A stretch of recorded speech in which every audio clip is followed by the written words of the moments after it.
এখন বর্ষাকাল। This is rainy season now.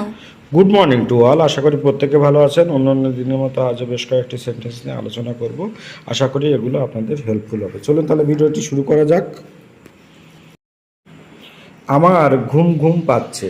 I feel sleepy. খবরটি সত্য। The news is true. সে টাকা চুরি করেছে। He stole the money. তার মাহিনা বাড়ানো উচিত। His salary should be increased. আমি কোনো ভুল করিনি। I have no mistake. অর্ঘ জীবনে উন্নতি করবে। Orgho will prosper in life.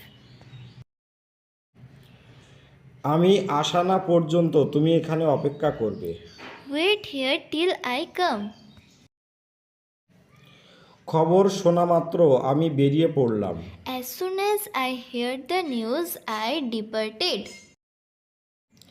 তুমি যেখানে আছো সেখানেই থাকো। Stay where you are.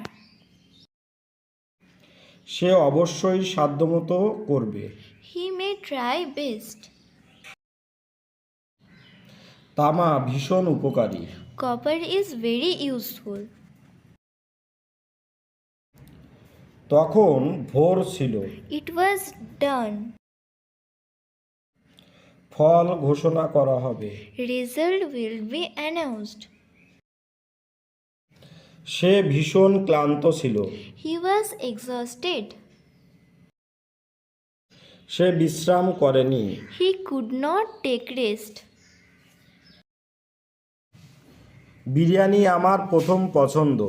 Biryani is my first choice. আমি সুখী নই। I am not happy. নিজের সীমার মধ্যে থাকো। Be within your limits. আমাদের কাউকে ঘৃণা করা উচিত নয়। We should not look down upon anyone. সকাল থেকেই মুষলধারে বৃষ্টি হচ্ছে। It has been raining like cats and dogs in the morning. Rabindranath কলকাতায় জন্মেছিলেন। Rabindranath was born in Kolkata. Tanvi তার স্বপ্নটিকে পূরণ করতে চায়। Tanvi has a dream to fulfill.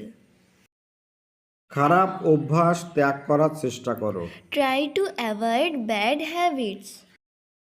ভদ্র মহিলাটি সাহায্যের জন্য চিৎকার করছিল। The lady shouted for help. জাতিভেদ প্রথা অবশ্যই মুছে যাওয়া উচিত। Caste system must be abolished. ভবিষ্যতের জন্য কিছু সঞ্চয় করো। Save something for future. তাকে আমি বাবার মতো দেখি। I consider him as my father. তিনি 1948 সালে মারা গিয়েছিলেন। He died in 1948.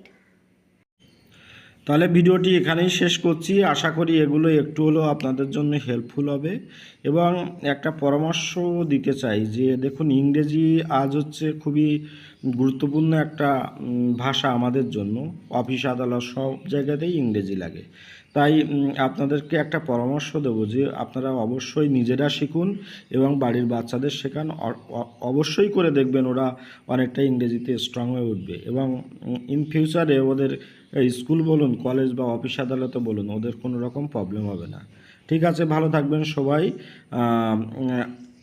আপনাদের দিনটি শুভ হোক। Have a good day.